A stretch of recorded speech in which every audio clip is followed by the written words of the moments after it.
जय माता दी भक्तों। छठवां अध्याय धूम्रलोचन वध और कात्यायनी माता की पूजा है। आज छठा नवरात्र है। पिछले अध्याय में हमने देवी और दूत संवाद।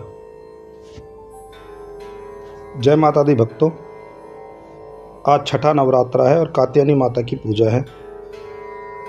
आज हम छठे अध्याय में धूम्रलोचन वध पढ़ेंगे। पिछले अध्याय में हमने देवी माता और शुंभ के भेजे हुए दूत का संवाद पढ़ा, जिसमें माँ कह रही हैं कि भाई तुम्हारा कहना तो ठीक है कि शुंभ बलवान है, मगर मैं क्या करूं? मैंने तो बिना सोचे समझे जो प्रतिज्ञा कर ली है कि जो मुझे रण में जीत लेगा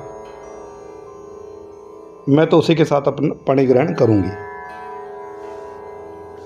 तो अब दूत ने जाके शुंभ को बता दिया है, तो वो अब हम इस छठे अध्याय में पढ़ेंगे। तो सुनिए। बोलो श्री कात्यायनी माता की जय। तो ऋषि कहते हैं, देवी का यह कथन सुनकर दूत को बड़ा अमर्ष हुआ और उसने दैत्यराज के पास जाकर सब समाचार विस्तार पूर्वक कह सुनाया। दूत के उस वचन को सुनकर दैत्यराज कुपित हो उठा और दैत्य सेनापति धूम्रलोचन से बोला, धूम्रलोचन, तुम शीघ्र ही अपनी सेना लेकर जाओ और उस दुष्टा के केश पकड़कर घसीटते हुए उसे बलपूर्वक यहाँ पर लेकर आओ। उसकी रक्षा करने के लिए यदि कोई दूसरा खड़ा हो तो वह देवता, यक्ष अथवा गंधर्व ही क्यों न हो, उसे अवश्य ही मार डालना। ऋषि कहते हैं, शुंभ के इस प्रकार आज्ञा देने पर धूम्रलोचन दैत्य 60,000 असुरों की सेना साथ लेकर वहाँ से तुरंत चल दिया। वहाँ पहुंचकर उसने हिमालय पर रहने वाली देवी को देखा और ललकार कर कहा, अरे तू शुंभ और निशुंभ के पास चल। यदि इस समय प्रसन्नतापूर्वक मेरे स्वामी के समीप नहीं चलेगी तो मैं बलपूर्वक बाल पकड़कर घसीटते हुए तुझे लेकर चलूँगा। देवी माता बोली, तुम्हें दैत्यों के राजा ने भेजा है। तुम स्वयं भी बलवान हो और तुम्हारे साथ विशाल सेना भी है। ऐसी दशा में यदि मुझे बलपूर्वक ले चलोगे तो मैं तुम्हारा क्या कर सकती हूँ? तो ऋषि कहते हैं, देवी के यूँ कहने पर असुर धूम्रलोचन उनकी ओर दौड़ा। तब अंबिका ने हूँ शब्द के उच्चारण मात्र से उसे भस्म कर दिया। फिर तो क्रोध में भरी हुई दैत्यों की सेना और अंबिका ने एक दूसरे पर तीखे सायकों, शक्तियों तथा फरसों की वर्षा आरंभ कर दी। इतने में देवी का वाहन सिंह क्रोध में भरकर गर्जना करके गर्दन के बालों को हिलाता हुआ असुरों की सेना पर कूद पड़ा। उसने कुछ दैत्यों को पंजों की मार से, कितनों को अपने जबड़ों से, कितने ही महादैत्यों को पकड़कर ओठ की दाढ़ों से घायल करके मार डाला। उस सिंह ने अपने नखों से कितनों के पेट फाड़ डाले और थप्पड़ की मार से कितनों के सिर धड़ से ही अलग कर दिए। कितनों की भुजाएं और मस्तक काट डाले तथा अपनी गर्दन के बाल हिलाते हुए उसने दूसरे दैत्यों के पेट फाड़कर उनका रक्त चूस लिया। अत्यंत क्रोध में भरे हुए देवी के वाहन उस महाबली सिंह ने क्षण भर में ही असुरों की सारी सेना का संहार कर डाला। शुंभ ने जब सुना कि देवी ने धूम्रलोचन असुर को मार डाला तथा उसके सिंह ने सारी सेना को सफाया कर डाला, तब उस महादैत्य राज को बड़ा क्रोध हुआ। उसका होंठ कांपने लगा। उसने चंड और मुंड नामक 2 महादैत्यों को आज्ञा दी, हे चंड और हे मुंड, तुम दोनों बहुत सी बड़ी सेना लेकर वहाँ जाओ और उस देवी के बाल पकड़कर अथवा उसे बांधकर शीघ्र यहाँ पर ले आओ। यदि इस प्रकार उसको लाने में संदेह हो तो युद्ध में सब प्रकार के अस्त्र शस्त्रों तथा समस्त आसुरी सेना का प्रयोग करके उसकी हत्या कर डालना। उस दुष्टा की हत्या होने तथा सिंह के भी मारे जाने पर अंबिका को बांधकर साथ में लेकर शीघ्र ही लौट जाना। इस प्रकार श्री मार्कंडे पुराण में सावर्णिक मनवंतर की कथा के अंतर्गत देवी महात्म्य में धूम्रलोचन नामक छठा अध्याय पूर्ण हुआ। बोलो श्री सांचे दरबार की जय। मैं मेरी सचियाँ जोता वाली माता तेरी सदा ही जय।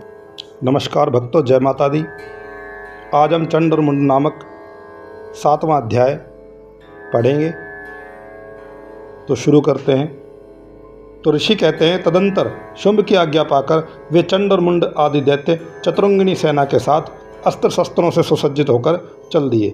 फिर गिरिराज हिमालय के स्वर्ण में ऊंचे शिखर पर पहुंचकर उन्होंने सिंह पर बैठी देवी को देखा। वे मंद मंद मुस्कुरा रही थी। उन्हें देखकर दैत्य लोग तत्परता से पकड़ने का उद्योग करने लगे। किसी ने धनुष तान लिया, किसी ने तलवार संभाली और कुछ लोग देवी के पास जाकर खड़े हो गए। तब अंबिका ने उन शत्रुओं के प्रति बड़ा क्रोध किया और उस समय क्रोध के कारण उनका मुख काला पड़ गया, ललाट में भौहें टेढ़ी हो गई और वहाँ से तुरंत विकराल मुखी काली प्रकट हुई, जो तलवार और पाश लिए हुए थी। वे विचित्र खट्टबाघ धारण किए हुए और चीते के चर्म की साड़ी पहने हुए नरमुंडों की माला से विशोभित थी। उनके शरीर का मांस सूख गया था, केवल हड्डियों का ढांचा बचा था, जिससे वे अत्यंत ही भयंकर जान पड़ती थी।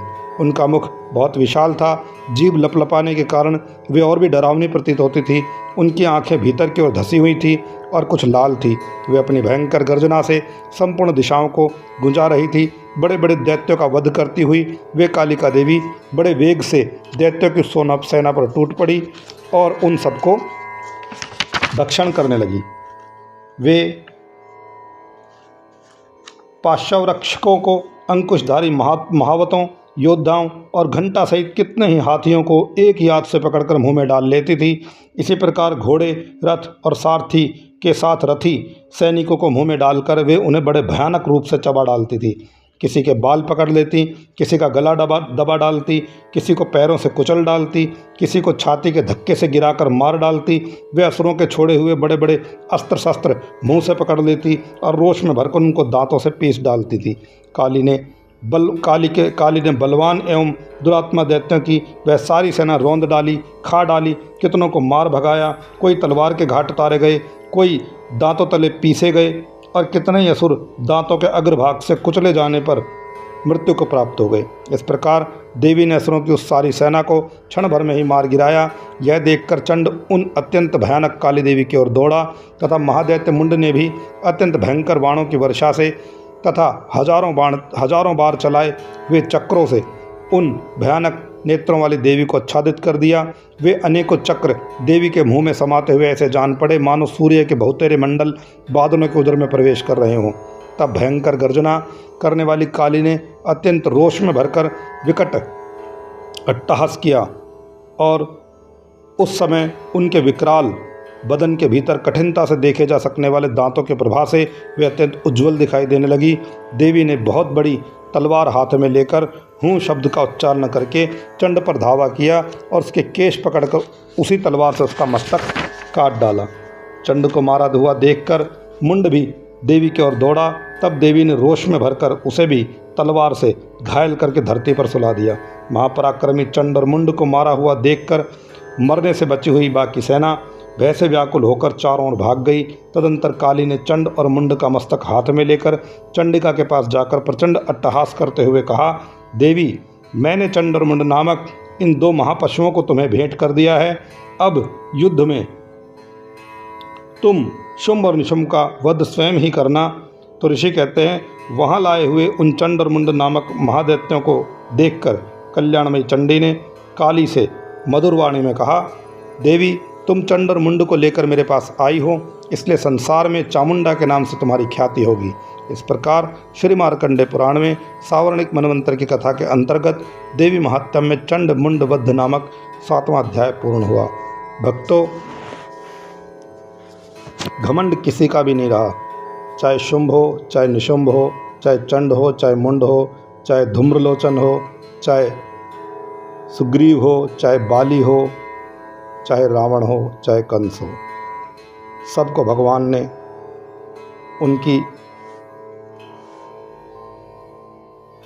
सबका घमंड चूर किया। माता रानी ने सबका घमंड चूर किया। घमंड किसी का भी नहीं रुकता। भक्तों, जय माता दी। बोल साचे दरबार की जय। माई मेरी सचियाँ जोता वाली माता तेरी सदा ही जय। जयकारा महामायदा बोल साचे दरबार की जय। काल रात्रि माता रानी की जय।